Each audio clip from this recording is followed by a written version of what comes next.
Scott Price never thought he'd trade his big red truck for a set of yellow wheels.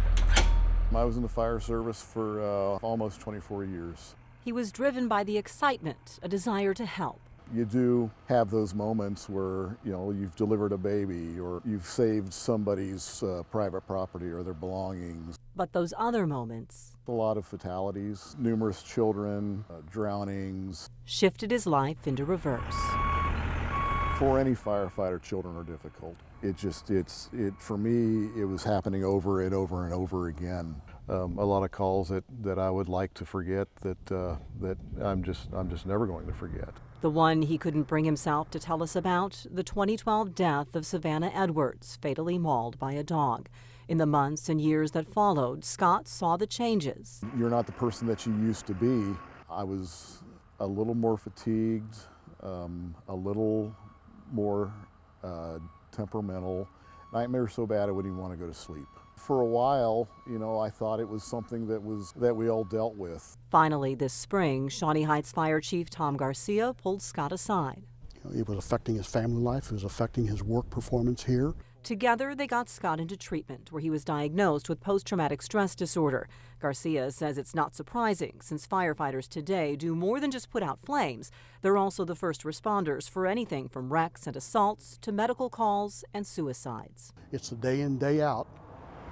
We can't get away from it because the next day we come to work, we don't know what we're going to be faced with. So when we get up in the morning, we try to prepare ourselves for the worst. Trauma rewires the brain. Clinical therapists Jill Reese and Mary Evans say PTSD is very real. The brain becomes stuck in fight or flight mode. They continue to live with intrusive memories, distressing memories, flashbacks, dissociations.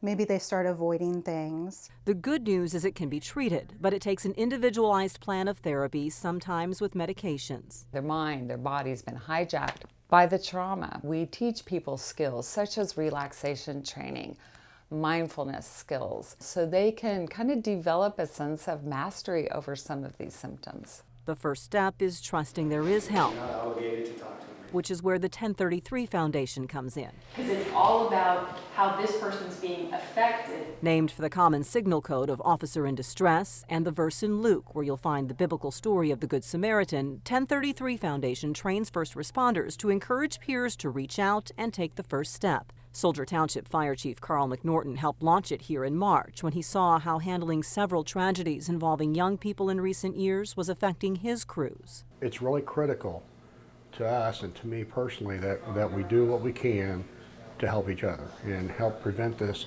because I'm an old firefighter and I want to make sure a young firefighter gets to be an old firefighter. Because they know what's at stake.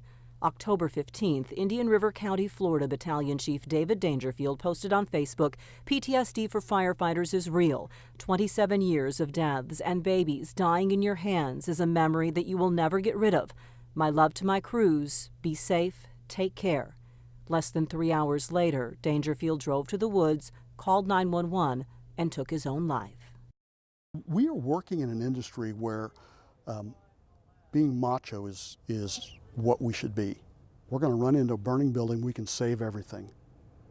That's not reality. We can't save everything. We need to be macho enough to say, hey, I'm a big enough man to step up and say, there's something wrong. Which is why Scott is speaking out. I know there's more people out there. I've seen the look. He ultimately decided to take early retirement from the fire force and steer in a new direction, but he wants his friends to know they don't need to travel as far down the dark road as he did. Just listen to the guys and just say, look, you might be in trouble or I am in trouble and I need help and I need you to listen to me. A Topeka family did something this week that no one should ever have to do. They had to bury their 11-year-old daughter, sister, granddaughter, niece, their friend. This is Emma Williams. Last week, the 6th grader took her own life. After Emma's death, one of her sisters reached out to us, and tonight, with their mother's permission, she wants you to know Emma so you never have to know her family's pain.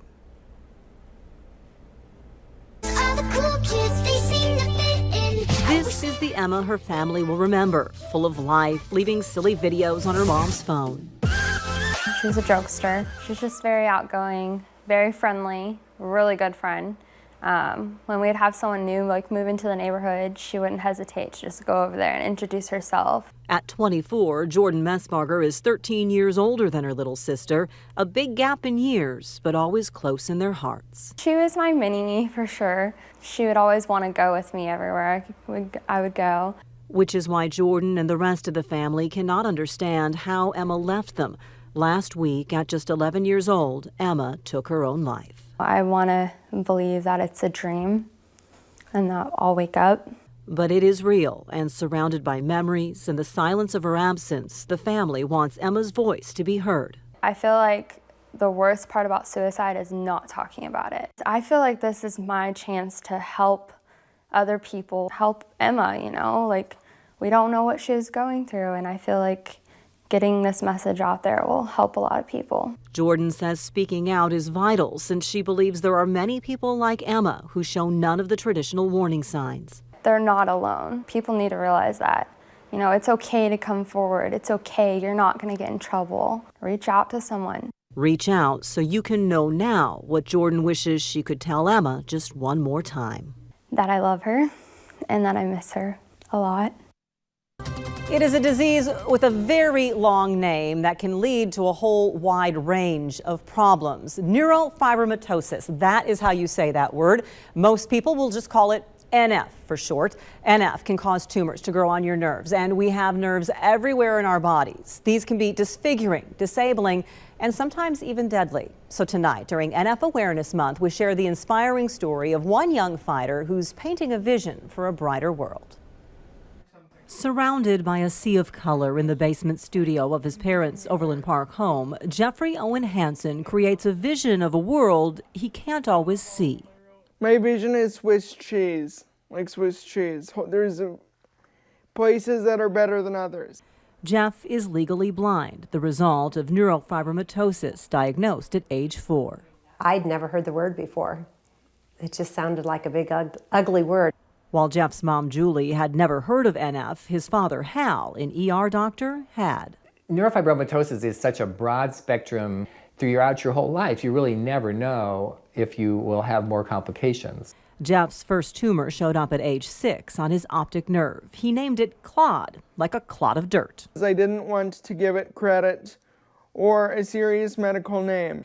By age 12, Claude was stealing Jeff's vision. Hal realized how bad it was when he set up a telescope for Jeff to see the stars. Finally just stepped back from the telescope and looked up at the sky and said, "Do you see stars when you just look up with your eyes?" And I said, "Yeah, there's millions of stars." And he said, "Well, I can't see any." And he went back in the house, and I just sat there looking up at the sky thinking, Jeff's sky doesn't have any stars. Only it did. Julie started Jeff painting watercolors on note cards to keep busy during chemotherapy and radiation aimed at destroying Claude. He decided to sell them at a lemonade stand in his driveway, raising a little money for the Children's Tumor Foundation, which is trying to find a cure for NF. I felt like I needed to give back to the people that helped me and just give back to others in general. Then Jeff's pediatric ophthalmologist asked if Jeff could create a painting for a charity auction. But how could he do that when he couldn't really see? Jeff developed a unique style, partly out of necessity to cope with his low vision. Canvas is coated in modeling clay. Then he uses an assortment of tools and kitchen utensils. We'll just say, I wonder what you could do with that. To carve out the shapes, so his paintings pop with dimension and bold, bright colors. I can touch it. I can see it better because there's shadowing. And there's nothing out there like it.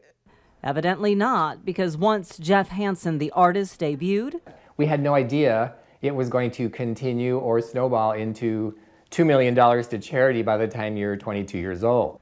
Warren Buffett owns a painting. He counts Elton John as a friend, and orders keep coming in.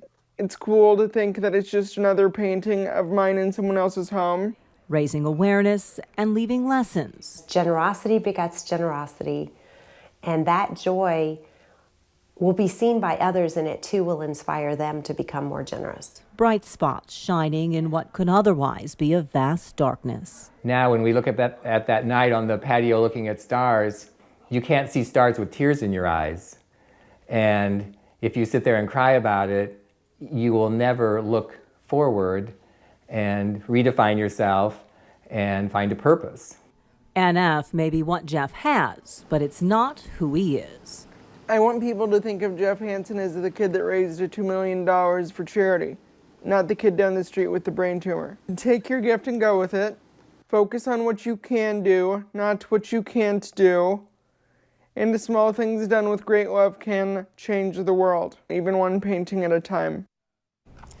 NF occurs in 1 of every 3,000 births. About half the cases are inherited, half have no family history. There are also different types of NF.